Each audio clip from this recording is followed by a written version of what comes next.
and we're men.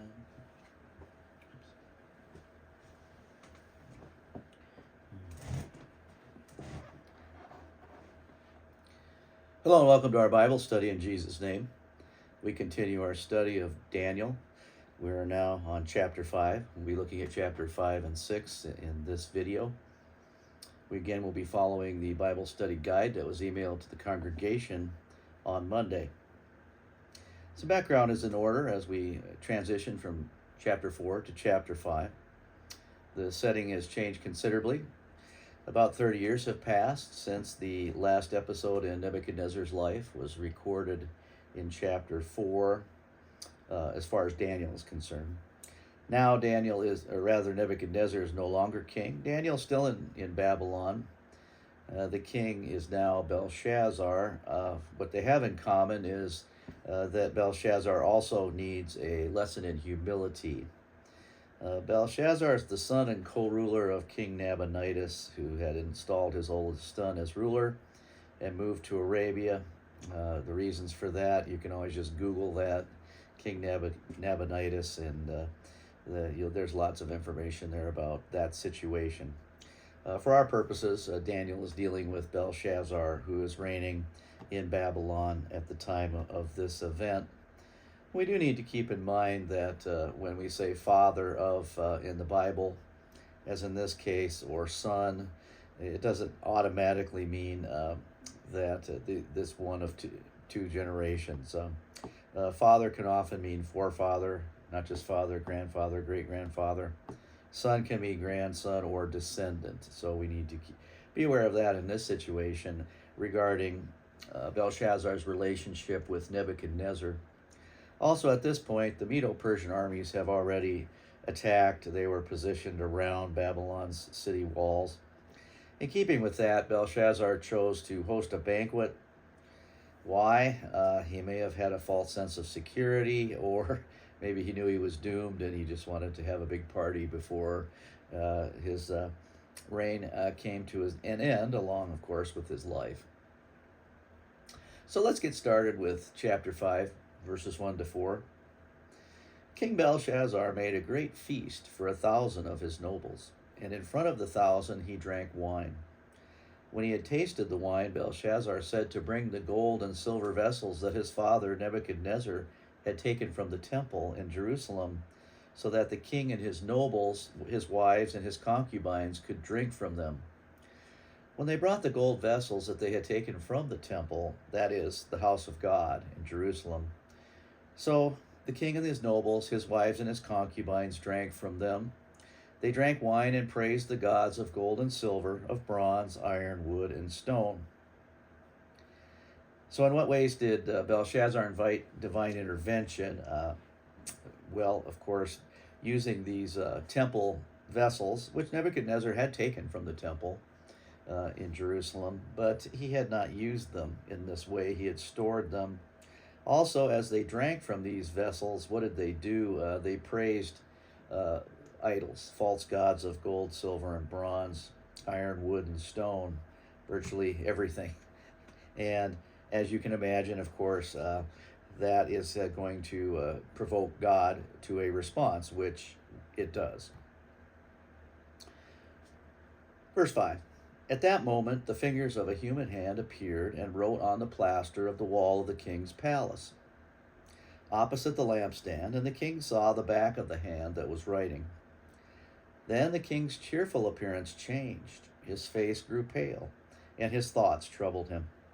His legs went limp, and his knees knocked together. The king called out loudly to bring the spellcasters, the astrologers, and the diviners.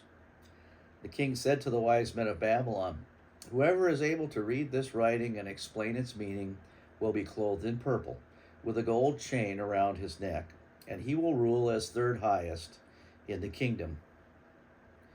We see some similarities here with Nebuchadnezzar. Of course, Nebuchadnezzar dealt with dreams, but they were very moving to him. They were frightening. Here we see Belshazzar was very, very frightened. He was very troubled. In fact, he was affected physically. His knees knocked together. And so he needed to know what it meant.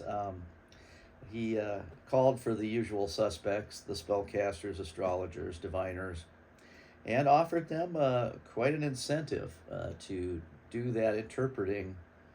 You would be given a gold chain, clothed in purple, and be third highest in the kingdom, of course, after himself and his father Nabonidus.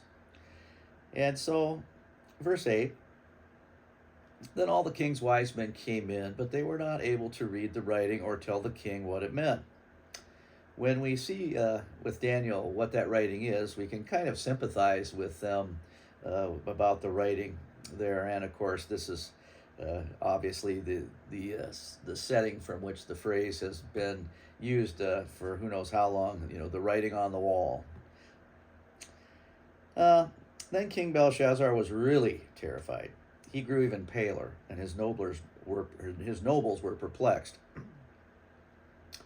The queen came into the drinking party because of the words of the king and his nobles. The queen said, "Your Majesty, may you live forever. Do not let your thoughts trouble you, and do not be so frightened. There is a man in your kingdom in whom is a spirit of the holy gods. In the days of your father, enlightenment, insight, and wisdom, like the wisdom of the gods, were found like him." So King Nebuchadnezzar, your father the king, appointed him chief of the magicians, spellcasters, astrologers, and diviners, because an outstanding spirit and knowledge and insight in interpreting dreams and explaining riddles and solving knotty problems were found in this Daniel, whom the king had named Belteshazzar. Now let Daniel be summoned, and he will explain the meaning of the writing. First of all, who is this queen? We saw in verse 2 that Belshazzar's family was there, his wives were there. So this is not his wife, the queen. This is a grandmother, perhaps, a relative. And so obviously she knows a history of the kingdom of Nebuchadnezzar. And this is an interesting situation because she knows a lot about Daniel. It doesn't seem that Daniel is present in Belshazzar's court at this time. In fact, it will become very clear that the prominent position that he had with Nebuchadnezzar, he did not have with Belshazzar. And there seems to be good reasons for that. Nebuchadnezzar was all about character and ability. Whoever you were, if you had those key things, you were going to be elevated.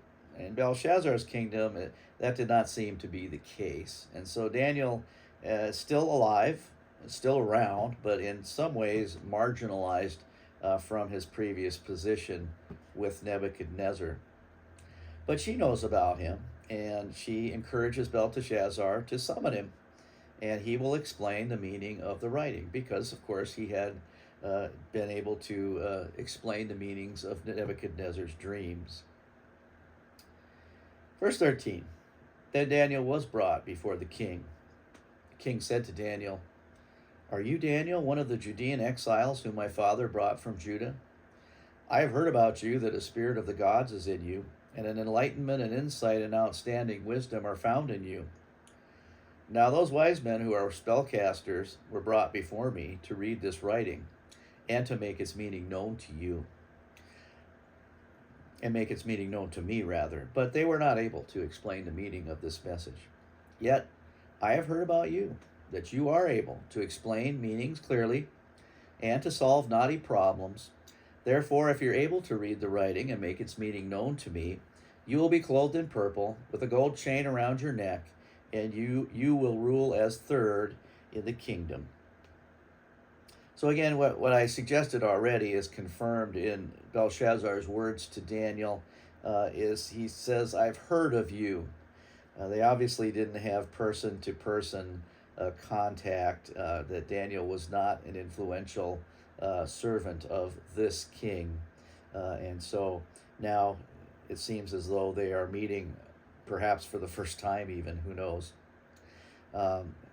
Belshazzar explains his situation and asks Daniel to use his gifts, and if so, again, to receive those rewards that he'd promised to his other enchanters and so on. What's interesting, though, is Belshazzar had known about the goblets that were taken from the temple in Jerusalem. He asked that they be brought out and brought to him so he could drink from them and to praise other gods. And so it seems, again, not just that he didn't know anything about Daniel for some strange reason. It's more like he didn't want to know Daniel, that he didn't want Daniel's service. Verse 17, then Daniel answered the king, keep your gifts for yourself, or give your rewards to someone else. Nevertheless, I will read the writing to the king, and I will make its meaning known to him. Wow. If Daniel knew anything from serving for so many years, it was how to speak to a king, an emperor, and that was, O king, live forever. It's clear, very clear, that Daniel has zero respect for this ruler, and he makes it known why. And so he says he doesn't want those rewards. There's another aspect of that. Daniel was wise, of course, and if you accept money and a position before doing the interpretation, humanly speaking, you might be inclined to give a favorable interpretation. Daniel is basically going to say, I'll do it, and I'll tell it like it is. We note in verse 29 that Daniel does accept these gifts, although they were somewhat pointless because Belshazzar was put to death that night and lost his kingdom. So, Daniel has something to say to Belshazzar. As for you, your majesty, the Most High God gave the kingdom, greatness, splendor, and glory to Nebuchadnezzar, your father. So because of the greatness that he gave him, all peoples, nations, and languages trembled and were afraid in his presence. He killed whomever he wanted, and he let live whomever he wanted. Also, he promoted anyone he wanted, and he demoted anyone he wanted. But when he thought too much of himself, and his spirit became hardened in pride, so that he acted arrogantly, he was deposed from the throne of his kingdom, and his splendor was taken from him. He was driven away from humans, and his mind was changed to that of an animal. So his dwelling was with the wild donkeys. He was fed grass as bulls are fed, and his body was wet with dew from the sky, until he knew that the Most High God rules the kingdoms of men, and he raises up over them anyone he desires. But you, his son Belshazzar, did not humble your heart, although you knew all this. Instead, you lifted yourself against the Lord of heaven. The vessels from his house were brought before you, and you and your nobles and your wives and your concubines drank wine from them. Then you praised the gods of silver, gold, bronze, iron, wood, and stone, who do not see and do not hear and do not know. But you did not honor the God who holds your breath in his hand and who controls all your ways. So how does Daniel summarize Nebuchadnezzar's reign? Nebuchadnezzar had trouble with arrogance, with pride, certainly did. But he was a very capable ruler. We can't really say the same about Belshazzar. However, Daniel makes it clear that his empire was, in fact, a gift from God. That it was God's will and it was God's gift to him. Nebuchadnezzar's reign with God, as we've been, or rather relationship with God, as we've been talking about this, how close can you come to knowing the true God but not being a believer? We can't say that Nebuchadnezzar was ever a true believer, but he did acknowledge Daniel's God as a living God, and he acknowledged his power and his reign. But then he had troubles with pride and arrogance, and so God humbled him. How does Belshazzar compare to Nebuchadnezzar? Well, again, he didn't learn anything from what Nebuchadnezzar had gone through. He had the arrogance, but he didn't have any wisdom. He didn't study history, didn't learn from it. What did he accomplish in his reign?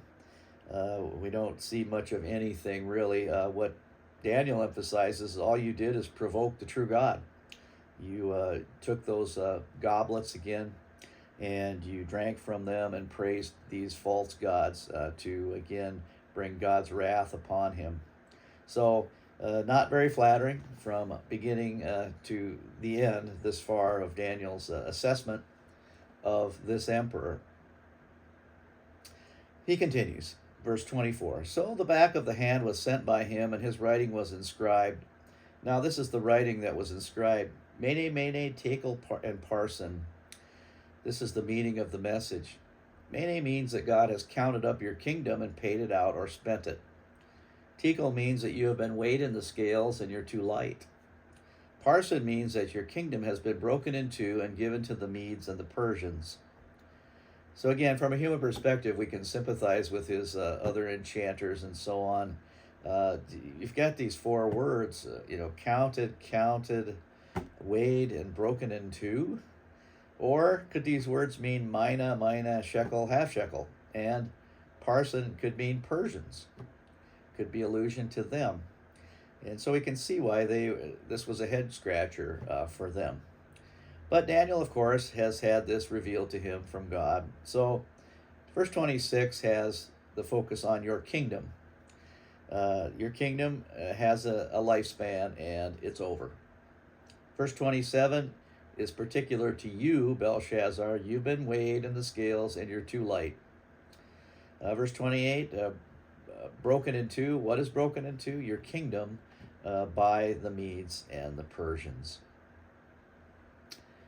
Not good news for Belshazzar, but here we see Belshazzar respond. In this case, he's a man of his word. Then Belshazzar spoke, and they dressed Daniel in purple and with a gold chain around his neck.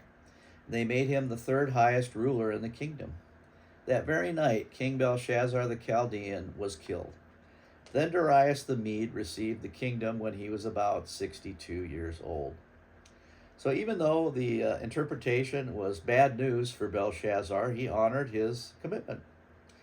Why were his rewards rather meaningless? Because he was no longer in power as of that night. And so Daniel again would now be working with a new leader in a new empire, a new government. There's some history here. The prophets Isaiah and Jeremiah foretold Babylon's fall. You think of Isaiah, the Israelites at that time were not aware of the Babylonians. They weren't on the radar screen yet. Their concern was with the Assyrians. But Isaiah, of course, as inspired by God, looked ahead into the future and gave this prophecy. We have selected verses from chapter 13 and 14.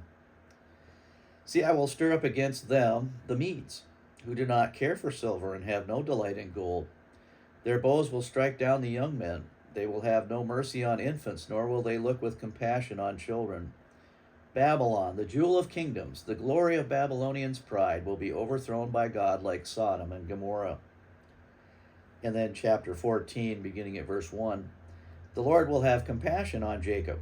Once again he will choose Israel and will settle them in their own land. Aliens will join them and unite with the house of Jacob. Nations will take them and bring them to their own place, and the house of the Israel will possess the nations as men servants and maid servants in the Lord's land, rather. They will make captives of their captors and rule over their oppressors. On the day the Lord gives you relief from suffering and turmoil and cruel bondage, you will take up this taunt against the king of Babylon, how the oppressor has come to an end, how his fury has ended. Then skipping ahead to verse 13 of that chapter, you said in your heart, this is Babylon, I will ascend to heaven. I will raise my throne above the stars of God. I will sit enthroned on the mount of assembly, on the utmost heights of the sacred mountain. I will ascend above the tops of the clouds. I will make myself like the Most High. But you are brought down to the grave, to the depths of the pit. Those who see you stare at you. They ponder your fate. Is this the man who shook the earth and made kingdoms tremble? We recall in Psalms how when the Israelites were carried away as captives, they were taunted with those phrases of, sing us your songs, Jewish people. Sing us the songs of Zion. Of course, the people responded that in the psalm that they were not in the mood to sing in this position, being captives. But now they will be again saying something to Babylon, this taunt, how the oppressor has come to an end. So what God promised, the exile, and then that it would come to an end, and there would be a restoration of a remnant of God's people. Isaiah said this, of course, is going to happen, and it did. The problem with Babylon, and we see this, of course, a powerful figure rather, in the book of Revelation, that Babylon as an image for evil and how Babylon is destroyed. We see the same kind of language of, I will ascend to heaven, I will raise my throne above the stars of God.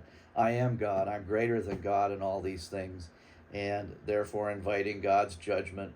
And the world, again, the picture of them will marvel. They say, what happened? Isn't this the man who shook the earth and made the kingdoms tremble?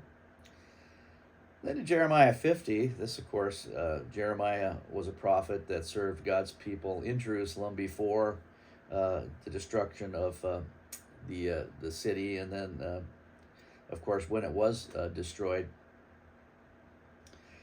Chapter 50, verse 1, this is the word of the Lord, spoke through Jeremiah the prophet concerning Babylon and the land of the Babylonians. Announce and proclaim among the nations. Lift up a banner and proclaim it. Keep nothing back, but say, Babylon will be captured.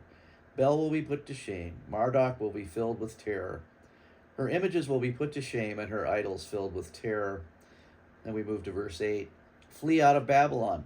Leave the land of the Babylonians, and be like the goats that lead the flock. We see that same comment in Revelation, very similar, or as Babylon is going to be destroyed, that call to come out of her and be separate. Don't be caught up in her sins. Verse 9, for I will stir up and bring against Babylon an alliance of great nations from the land of the north. They will take up their positions against her, and from the north she will be captured. Their arrows will be like skilled warriors who do not return empty-handed. So Babylonia will be plundered. All who plunder her will have their fill, declares the Lord. Because you rejoice and are glad, you who pillage my inheritance, because you frolic like a heifer, threshing grain, and neigh like stallions. Therefore, this is what the Lord Almighty, the God of Israel, says. I will punish the king of Babylon and his land as I punished the king of Assyria. But I will bring Israel back to his own pasture, and he will graze on Carmel and Bashan. His appetite will be satisfied on the hills of Ephraim and Gilead. I will set a trap for you, O Babylon, and you were caught before you knew it. You were found and captured because you opposed the Lord. So Jeremiah's theme is the same. Babylon was the hand of God in bringing judgment on Israel, but they didn't honor God. They didn't humble themselves before God, and so God brought his judgment on them as well. So this great empire was conquered and replaced. Jerusalem, Judah, will continue to be a nation after Babylon is gone. So what cycle do we see repeating itself among the nations of the world as we study world history? We see that a lot of effort and time put into building a nation or an empire, and then prosperity sets in, and then with that decay and then decline. Can we expect this cycle to continue? Why or why not? Yes, we can, because again, God raises up nations as he wills to serve his purposes. And because of the effects of sin in this world, we'll see again that when people do build an empire, that they will, if they experience prosperity, it will not be something that is good for them. They will not be able to sustain themselves because they won't want to make any more sacrifices for the good of the empire. Daniel chapter 6. Another familiar story from our youth in Sunday school. The setting has changed again. The Medo-Persians are now in control. Their empire extends from present-day Iran to the east, in the east to Turkey in the west. The 70-year exile is over. King Cyrus has issued a decree stating that any Jew who wanted to return to his homeland could do so. They were also allowed to rebuild the temple. Cyrus offered to support the building project and encouraged the Jews who remained in Babylon to support the returnees financially. The temple vessels, which had been taken by the Babylonians, were also returned to Jerusalem. Here we have an issue that can't be completely resolved, but Daniel chapter 6 speaks of the emperor as Darius, whereas that name is not known in other sources of history. Cyrus is.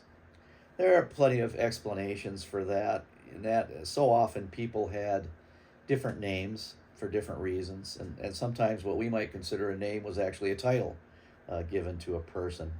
And so, while it could be someone who was appointed by Cyrus to rule that particular area, it seems best to say that really when we're talking about Darius, we're talking about Cyrus. They are the same person. And that's the position that I'm taking here as we study chapter 6.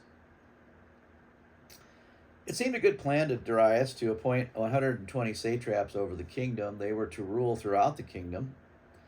Above them, there would be 3 supervisors. Daniel was one of them, to whom these satraps would report so that the king would not suffer loss.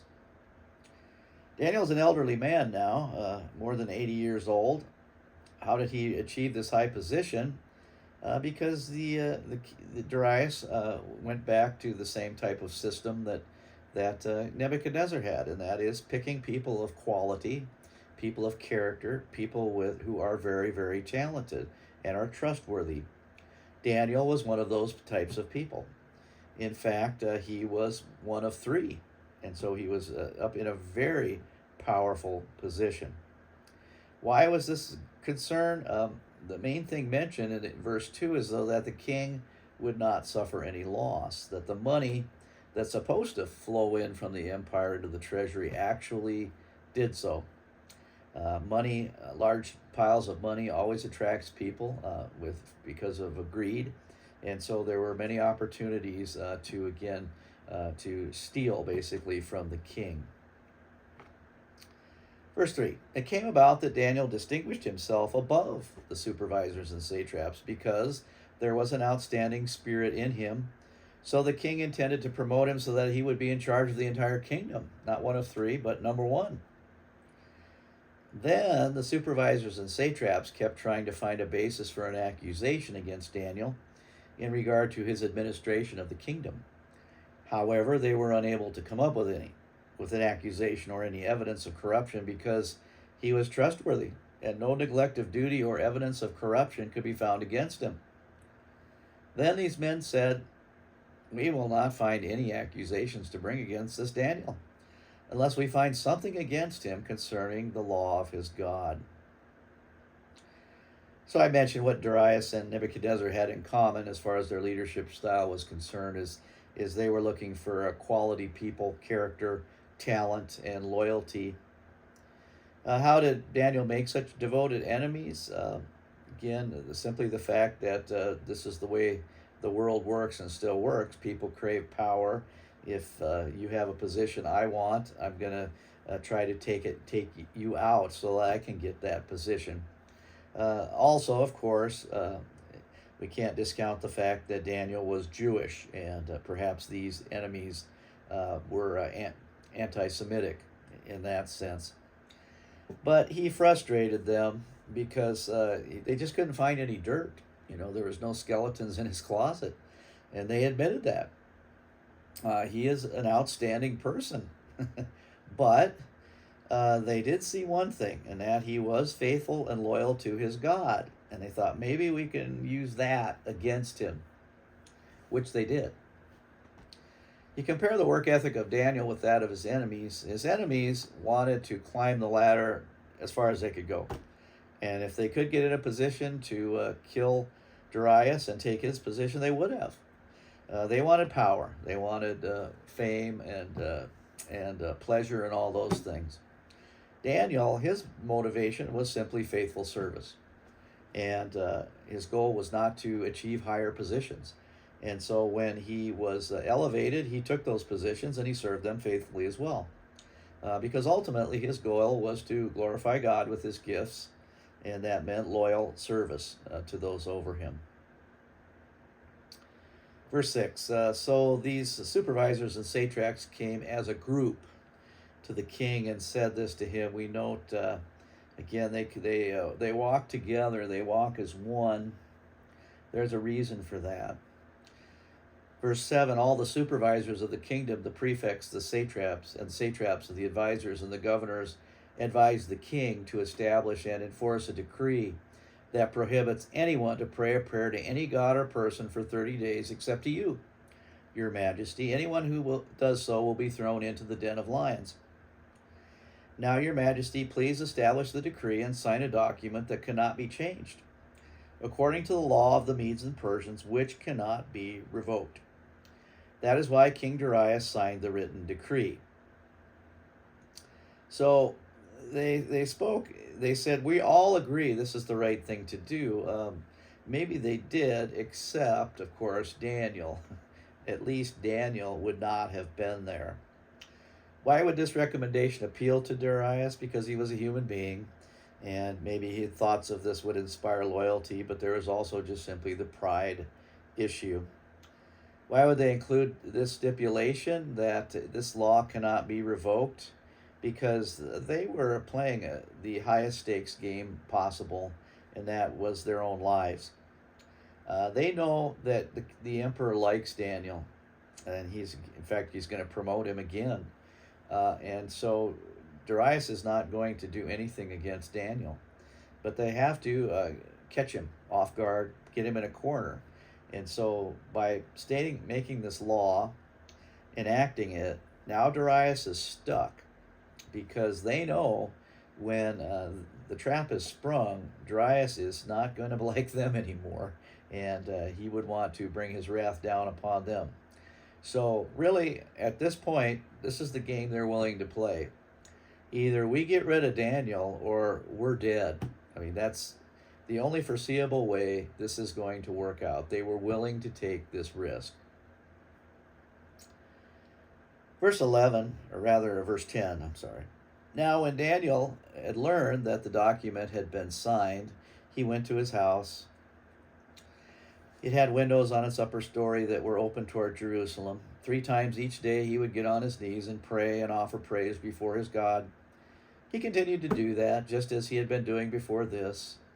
Then these men came as a group and found Daniel praying and seeking favor from his God. So we see here that they've set their trap, and it's working. Why? Because Daniel is loyal to his God. Again, humanly speaking, just like Shadrach, Meshach, and Abednego on that plane, we'll just bow down like everybody else. We're not really worshiping. Who's going to know? But they refused to do so.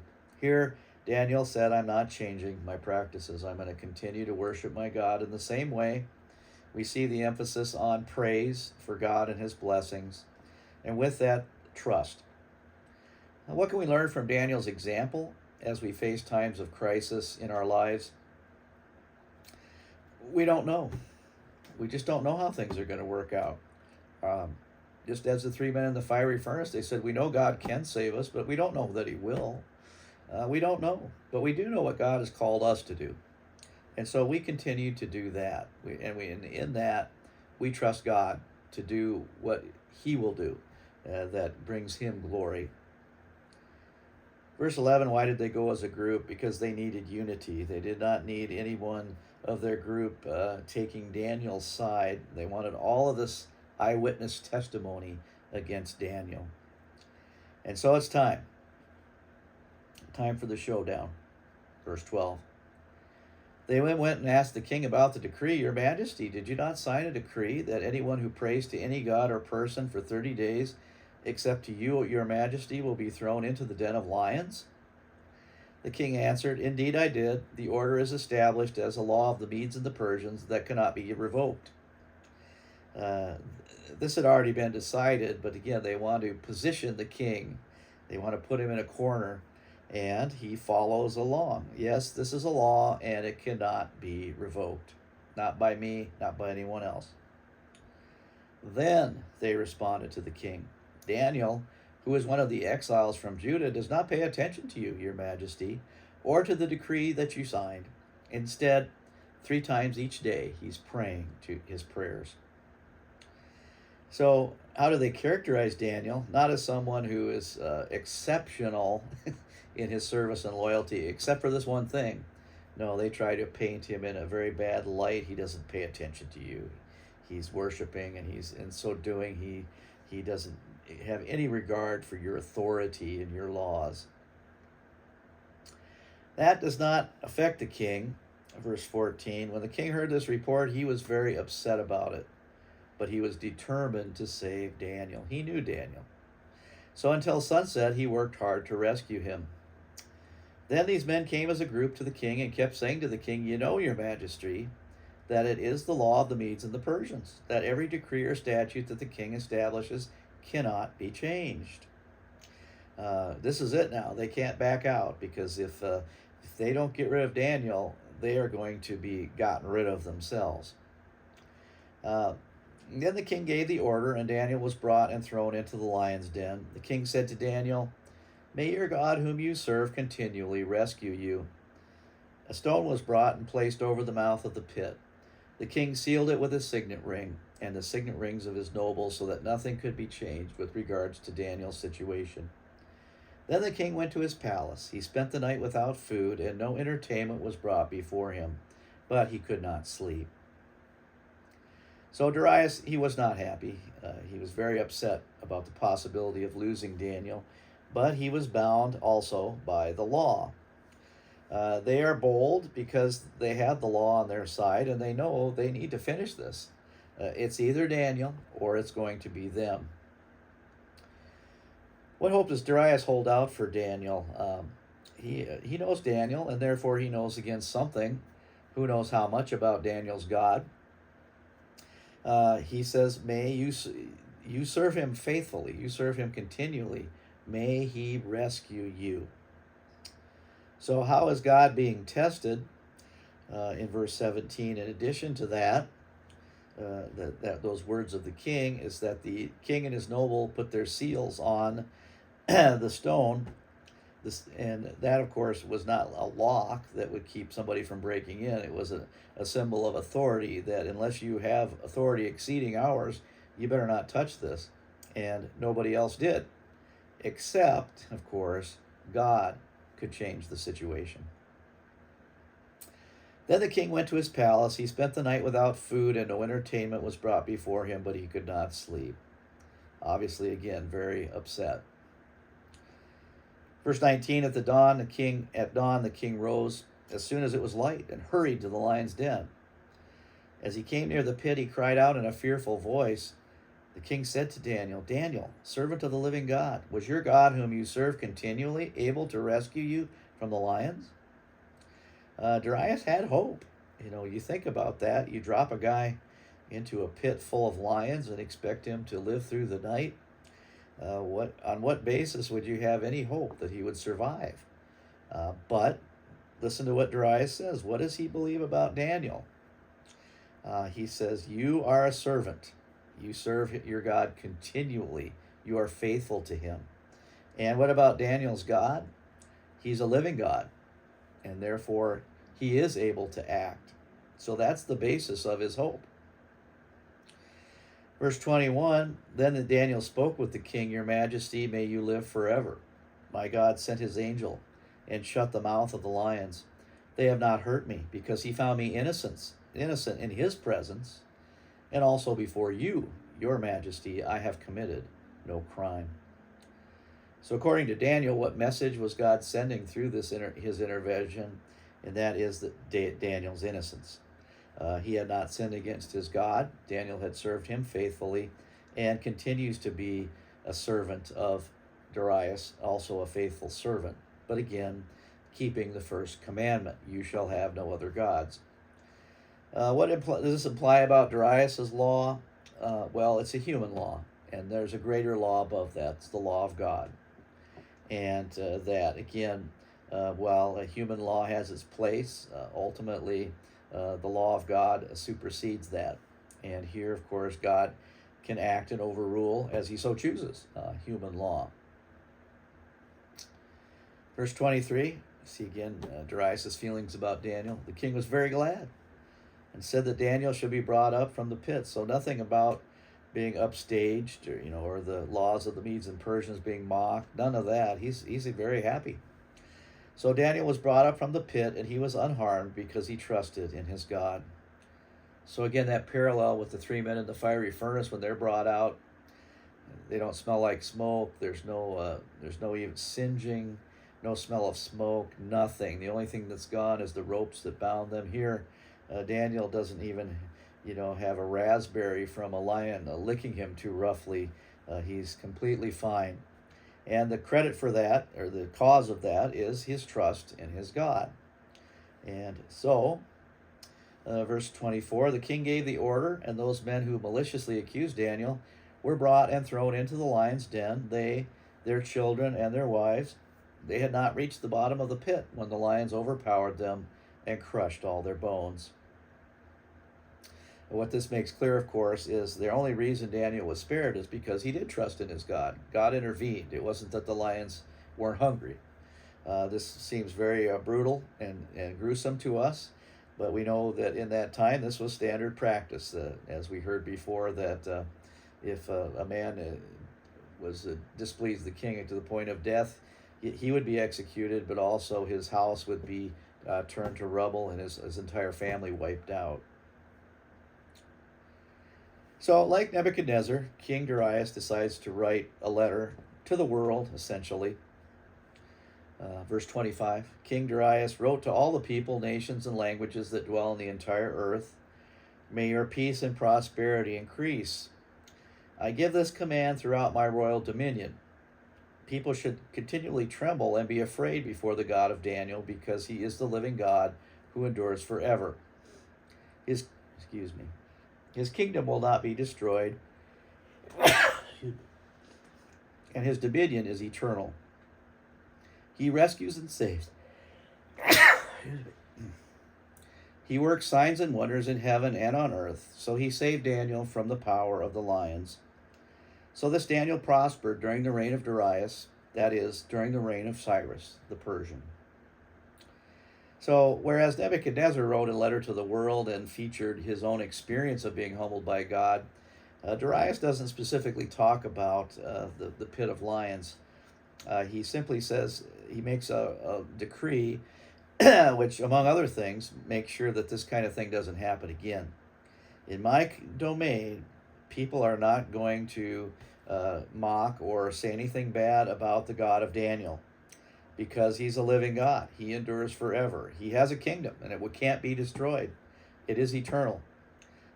He rescues and saves. He works signs and wonders in heaven and on earth. He saved Daniel from the power of the lions. So in this case, this here was a decree that stood that said, you're not coming before me and putting me in this position again of trying to get rid of Daniel on your part and trying to make me stand against the living God of Daniel. So Darius knows the true God and believes certain things about him, that he's living and so on, but we can't say that Darius is a believer, that he trusted him for salvation, and that his sins are forgiven, that he's given up all the other idols that were so much a part of his kingdom. What effect would this decree have on Jews who remained in Babylon? Again, as they lived with threats to their own lives, they saw that God continued to preserve them as he preserved the remnant that had returned and would continue to oversee the reestablishment of his kingdom. His will be done. So that would have been very encouraging and comforting to them, and hopefully moving to them as far as helping support those Jews who had returned to Jerusalem. So let's pray. Heavenly Father, as we come to the end of the first half of the book of Daniel, we thank you again for these wonderful stories. We know they are accounts from history, and that they're not just given to us to entertain us, but rather to encourage us and to teach us. Help us learn from Daniel's example, and to simply trust you, to live life as you've called us to live as we follow you, deny ourselves, take up our cross, and let you do what you in your wisdom are going to do to your glory. We ask you for this in Jesus' name. Amen.